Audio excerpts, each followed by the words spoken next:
নমস্কাৰ আপোনালোক সকলোকে মোৰ ইউটিউব চেনেল টিচাৰ্ছ কৰ্নাৰলৈ পুনৰ এবাৰ স্বাগতম জনাইছো আজি এটি খুবেই গুৰুত্বপূৰ্ণ ভিডিঅ লৈ আপোনালোকৰ মাজলৈ আহিছো কাইণ্ডলি ভিডিঅটি শেষলৈকে চাব চাই ভাল পালে লাইক এণ্ড শ্বেয়াৰ কৰিব আৰু চেনেলটি যদি এতিয়াও সাবস্ক্ৰাইব কৰা নাই কাইণ্ডলি সাবস্ক্ৰাইব কৰিব 2006 চনৰ আগৰ বিদ্যালয়সমূহক আমি প্ৰাদেশিকৰণ কৰাৰ বাবে সিদ্ধান্ত গ্ৰহণ কৰিছিলো কিন্তু প্ৰাদেশিকৰণ সিদ্ধান্ত কৰিবলৈ যাওঁতে সেই সময়ত কিছু লোকৰ আক্ষেপ থাকি গৈছিল যে কেইটামান শৰ্ত পূৰণ কৰিব নোৱাৰাৰ বাবে তেওঁলোকৰ বিদ্যালয়সমূহ প্ৰাদেশিকৰণ নহলগৈ মই যোৱাকালিৰ কেবিনেটত আমি সকলোৱে লগ লাগি এটা সিদ্ধান্ত লৈছো যে প্ৰাদেশিকৰণৰ বিষয়টোত আকৌ এবাৰ দৃষ্টি নিক্ষেপ কৰিবলৈ 20 জন ছাত্ৰ লাগে কাৰোবাৰ ছাত্ৰ 19 জন আছিল 2006 চনৰ প্ৰতিষ্ঠাৰ আগৰ প্ৰমাণ লাগে কিন্তু বসুন্ধৰা নাথাকা কাৰণে মাটিৰ পাত্তা পোৱা নাছিল কাৰোবাৰ কোৱালিফিকেশনৰ লগত সেই সময়ত তেওঁলোকৰ কোৱালিফিকেশন নাছিল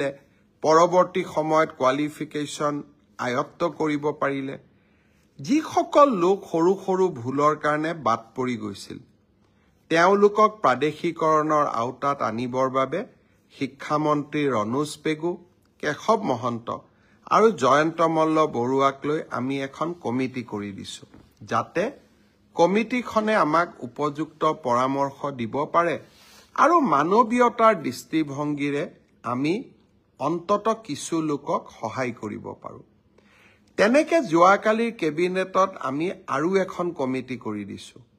মন্ত্ৰী অজন্তা নেওগ আৰু মন্ত্ৰী পীযুষ হাজৰিকা আৰু ৰনোজ পেগুক লৈ পেলাই এই কমিটিখনেও লগত মন্ত্ৰী অশোক সিংঘালু থাকিব এই কমিটিখনে আশা কৰ্মী মধ্যাহ্ন আহাৰ যোগান ধৰা ৰান্ধনীসকল আৰু অংগনবাদী কৰ্মী আৰু সহায়িকা সকলেও বিভিন্ন সময়ত উত্থাপন কৰি অহা দাবীসমূহ আকৌ এবাৰ সমীক্ষা কৰিব সকলোৱে লগ হৈ অসমৰ জ্বলন্ত সমস্যাসমূহ সমাধান কৰিব পাৰো আজিও মই সদৌ অসম কৰ্মচাৰী পৰিষদৰ লগত দীঘলীয়াকৈ বহিছিলো ৰাজ্যৰ ফিক্স পে কেজুৱেল কৰ্মচাৰীসকলে ভোগ কৰি থকা বিভিন্ন অসুবিধাৰ কথা তেওঁলোকে মোৰ দৃষ্টিগোচৰ কৰিছিল কেইবাটাও আমি সিদ্ধান্ত লৈছো এই কৰ্মচাৰীসকলকো সহায় কৰাৰ বাবে আৰু খুব সোনকালে অন্তত অসমৰ চৰকাৰী হস্পিটালসমূহত আমাৰ কৰ্মচাৰীসকলক সম্পূৰ্ণ কেশলেছ ট্ৰিটমেন্ট কৰাৰ বাবে অৰ্থাৎ টকা দিব নালাগে মাত্ৰ কাৰ্ডখন দেখুৱাই স্বাস্থ্যসন্মত স্বাস্থ্যৰ পৰীক্ষা কৰিব পাৰিব চিকিৎসা ল'ব পাৰিব যাক কেশলেছ ট্ৰিটমেন্ট বুলি কয় ৰাজ্যৰ চৰকাৰী কৰ্মচাৰীসকলৰ কাৰণে এই কেশলেছ ট্ৰিটমেন্টৰ ব্যৱস্থা আমি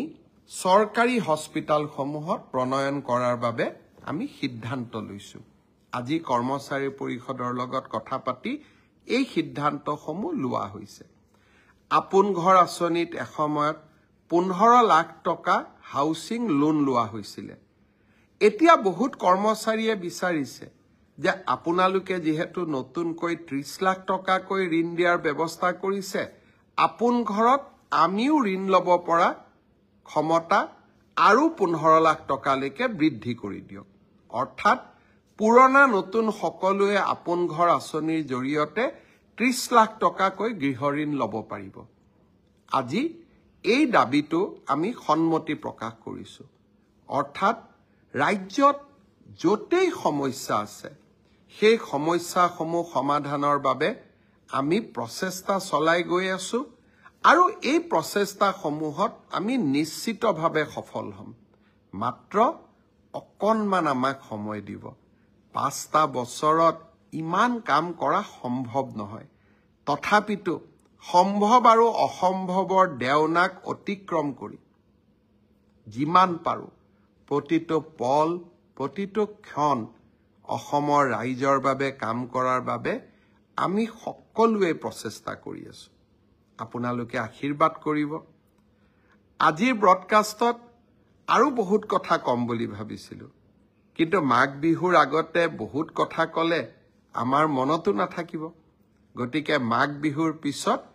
আকৌ এটা নতুন ব্ৰডকাষ্টত আৰু কেইবাটাও খবৰ দিবৰ বাবে যত্ন কৰিম। অহা ২৬ তাৰিখে ডিব্ৰুগড়ত প্ৰথমবাৰৰ বাবে গণৰাজ্য দিৱসৰ পতাকা অসমৰ মুখ্যমন্ত্ৰীয়ে উত্তোলন কৰিব। লাহে লাহে ডিব্ৰুগড়ক অসমৰ দ্বিতীয়খন ৰাজধানীলৈ ৰূপান্তৰ কৰাৰ বাবে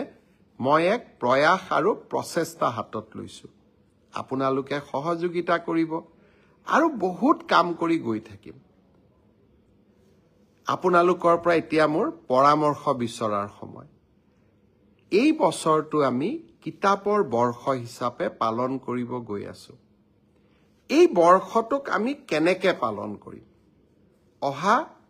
১ ফেব্ৰুৱাৰী তাৰিখে তাৰ ৰূপৰেখা আমি ৰাইজৰ ওচৰলৈ লৈ আহিম।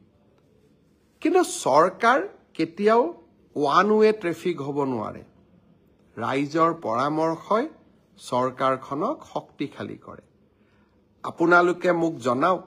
যে কিতাপৰ বৰ্ষ আমি কেনেকৈ পালন কৰিম, আৰু আপোনালোকে পৰামৰ্শ দিয়ক, আৰু যিকেইটা পৰামৰ্শ আমি গ্ৰহণ কৰিব পাৰোঁ সেই পৰামৰ্শকেইটা নিশ্চিতভাৱে মই গ্ৰহণ কৰিম। আমি অসমত এটা বৌদ্ধিক পৰিৱেশ উভতাই আনিব লাগিব। ঝুমুৰ হ'ব, সাংস্কৃতিক পৰিৱেশ, খেল মহাৰণ, ক্ৰীড়াৰ পৰিৱেশ, আৰু কিতাপৰ বৰ্ষ এটা বৌদ্ধিক পৰিৱেশ। বৌদ্ধিক, সাংস্কৃতিক, ক্ৰীড়া এই সকলোবোৰতে অসমে আকাশ চুৱক, আৰু আমি প্ৰচেষ্টা কৰিলে আমি সফলো হ'ম।